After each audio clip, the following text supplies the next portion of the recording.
This episode was produced with audio effects in full surround sound. For the best experience, we kindly recommend you listen with headphones. Hi, listeners. I'm David Wheeler. And I'm Christopher Randolph. And we have a story we want to tell you. A story about a struggling man, broken beyond repair. So, gather round and listen close.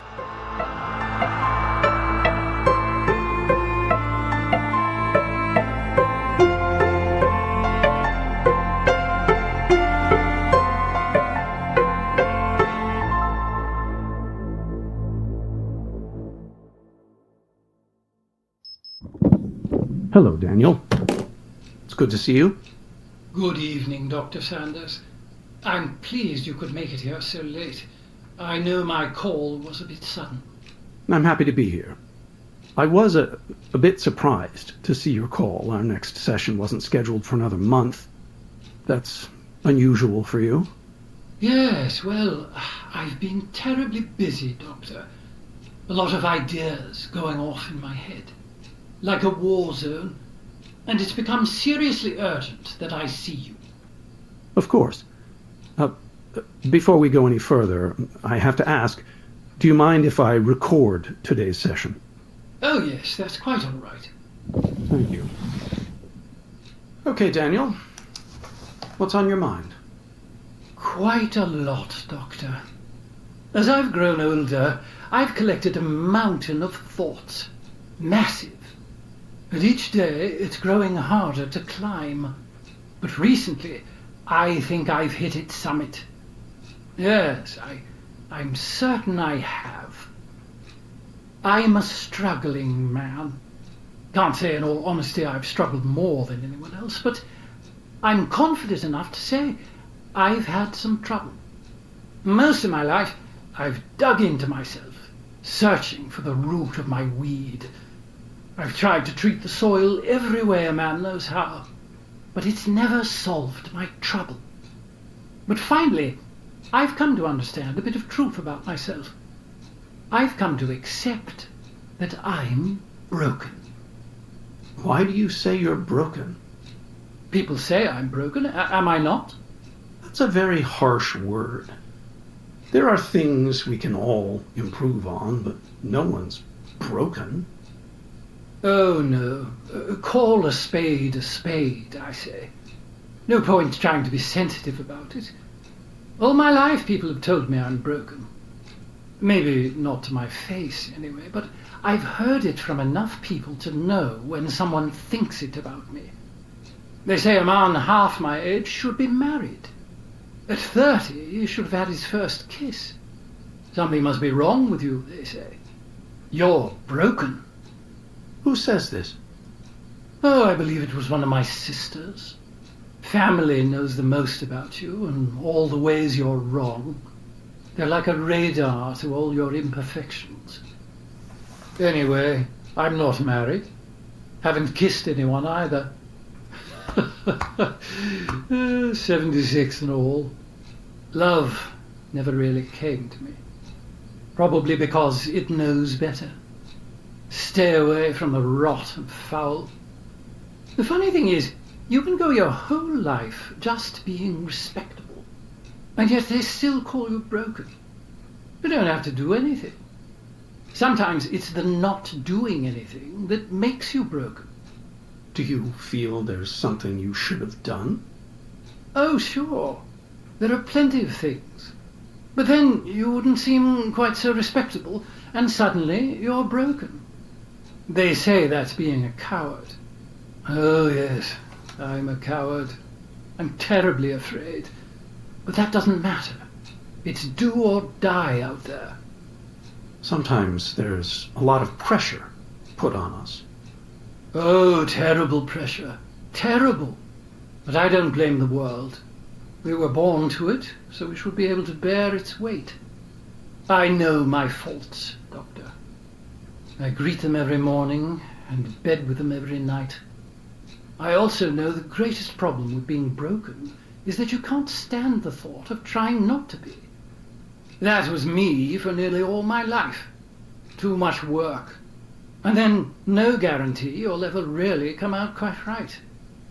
But I suppose I'm old now. Being by my end, I've had plenty of thoughts to test. And I've become particularly rapt by one of them. It deals with a broomstick. Now, I'm not too sure who said it, but I remember hearing this idea somewhere in the middle of my life. It goes like this. Say you have an old broom with two parts, a head and a stick. Now, rather than going to the market to purchase a whole new broom, all you have to do is replace the parts. So you replace the head first, and then once that's fixed, you replace the stick. And now you have a new broom. I think you're referring to Trigger's broom. It's the same as the ship of Theseus, replacing a ship plank by plank. Yes, exactly. But I don't think that's the point of the idea. It's a question of whether or not the broom or the ship is the same, once you've replaced all of its parts. Oh, that doesn't matter. It's a broom, isn't it? As long as it does what a broom should do, then the problem's solved. I suppose. What made you think of this? Well, you think of a lot of things when that's all you've got to do. But my idea, Doctor, is that we're much like a broom. It's hard to replace it all at once. And you might not get the broom you want. But piece by piece, that's more doable. So I decided I'm going to fix myself, Doctor. Piece by piece. That's great, Daniel. How are you going to do that? Well, that's the question, I suppose. There isn't quite a broom shop for people now, is there? But then I realized that's not true. In fact, the whole world is like a broom shop. I think in the many ways I'm broken, many more people are fixed. All I needed to do is find the people who are fixed right and put their parts in myself. You mean acting in someone's image, following your inspirations? Oh, that's a good word for it, Doctor. Yes, a lot like that. And who inspires you? A number of people, I'd say. The difficulty is finding those who inspire me for the right reasons. To do that, I've got to know what's broken. I've studied my parts, Doctor, gave it a thorough examination, and I've come up with a list of all my broken pieces. The first piece, I believe, is my tongue. All my life I've been awkward. Couldn't quite say the things I wanted to. The words I meant never really stayed the words they were. They jump around my brain but get fuddled on the tongue. So I kept quiet mostly. But then, when you keep quiet, people think you're broken. Deadly cycle, that. And my neighbour has a good tongue. Shelley. She could talk for hours and it wouldn't tire. Always thought she was just a blabbermouth, but I admire the way she could always pull up a chat. I think Shelley's an inspiration. A tongue like that would fix me good. I have to agree, Daniel. It seems like Shelley would be a great role model. And if I may be honest, it sounds like you're already improving. You're not usually this open to talking during our sessions. Right! Well, I've already gone to put some of my thoughts to practice. I think that's why I can speak so freely with you. But I'd need to fix more than just my tongue. I think the other side to talking is how you listen. And I'd say I have a sort of selective hearing. It's easy to ignore other people and their troubles. Sometimes your ears get so clogged you can only hear your own teeth. More than that, people can tell you what's best to do, but there won't be a way to do it if you can't as well hear it. There's a kind young lad who works at the grocery. He always would help me with my bags. Name's Dylan, I think. He carries the salt all wrong, but I tell him what's right, and he fixes himself. Very good lad. Good ears. Just the kind I would need. Listening skills are important. But all that goes best with perception. And mine's not quite right either. I think it's because I'm picky. People say you should never settle. That you should be happy with where you are and where you're going in life. Well, I followed that idea. I knew what I wanted, and so that's what I aimed for. But I guess I aimed higher than I could reach. Left a lot of things to go under my nose. I got stuck in that place, between too high and too low. Became my normal. I settled with not being settled. There's probably something to say in all that. Anyway, never really had the eyes to see better. But my sister, she saw my whole life pass me by. She pointed out to me every time. I didn't have good ears then, of course, but she definitely has the eyes I'd need. And those are my pieces, my broomstick, if you will, that I got to figure out. They were the pieces I had to fix. It's great you're able to reflect on yourself like that. The first step in solving anything is identifying the problem. And now that you have, what will you do? Oh, Doctor, I'm already on the track and running. Now, I realized I can't very well put on new ears. I could train them, of course, but it often takes a lot of learning for a pianist to know what notes are in tune. And I'm old and would sooner be dead than not broken that way. A lot of our body grows and develops during our youth. It's learning to take shape. But even after, it still grows and develops. And that development is set by a lot of things like your genes, health, and diet. I remember once, when I was young, hearing about an ancient African tribe that had a unique way of passing on knowledge. You know what that was? They'd eat brains. I'm sorry, Daniel, I don't think I follow. Oh, I think you do, Doctor. You alter your nutrients and you alter your development. If I was going to fix my parts, I was going to need to find some good ones to eat. Daniel, this isn't funny. Well, I don't think so. I was being quite serious. What you're talking about is criminal. It's cannibalism. I won't allow you to entertain these ideas. This is not good for you. I hear what you're saying. I really do. But what matter is prison to me? I'll be dead in a bed either way. Back's too old to tell the difference. But also, Doctor, I've a little more than just entertained these ideas. I'm at the finish line, to be straight. What? What are you saying? I already took their parts. No. It's murder, Daniel. You've murdered them. Now, Doctor, don't worry. It's like I said, I don't mind being put away. But I want to make sure I'm fixed before I do.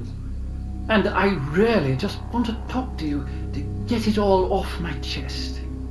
Daniel, you don't want to do this. Put the gun away. I will, Doctor. I just really want to talk to you. You're the only one I feel I can really speak my piece to. Just go on. Sit. Okay. Thank you. It's a messy business. I see that now. But even you yourself said I was better. It's dirty, really. But I did my best to keep it calm.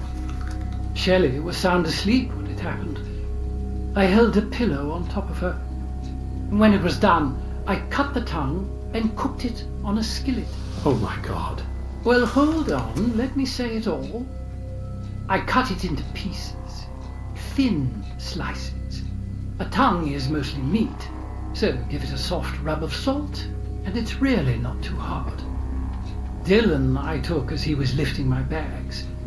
I parked behind the lot so no one would see. When he was busy with the load, I knocked him over and threw him in the trunk. Now, the airs I did wrong. I know that now. I tried it in the oven. Thought I'd make it like a crisp. but it was tacky and altogether hard to chew down. What did you do with him? Oh, he's buried in my lot. Not too deep. I expect the police to find him quite right. As for my sister, she was a bit standoffish, always suspicious of me, but I got her over on a visit. Hers was a bit messy. She wouldn't drink the poison, so I had to use a knife. Then I took a spoon to the eyes and bloop, they went along with some ice cream. And that was that. I was content that I had fixed myself. No longer was I broken. Daniel, you're better than this. Why would you? How could you? It's all rough, I know, but it had to be done. I couldn't just stay broken. You're not broken, Daniel. You never were. These were innocent people. If I had known you were going to, I could have helped you. I can still help you. That's very kind of you, Doctor. I'm glad you said that. To be honest, I'm still having a struggle with it. I thought I did it all right, but I still feel wrong, broken. I thought I might never be fixed. But then, one morning, I woke up, and with my new eyes, I saw the horrific scenes on the telly. With my new ears, I heard the reporter's sad voice. And everyone was saying, whoever did this truly must be heartless. And that's when it hit me. The one piece I had yet to fix was my heart. That is why I had to see you, Doctor. Because I knew, no matter what I did, what I'd say, you would always want to help me. I needed to see you, Dr. Sanders, because you have a very good heart.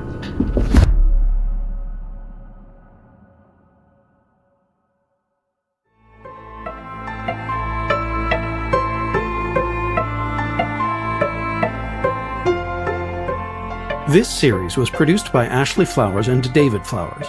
This episode was written by David Flowers and read by David Wheeler and Christopher Randolph. This story was modified slightly for audio retelling, but you can find the original in full on our website. Full Body Chills is an Audio Chuck production. So what do you think, Chuck?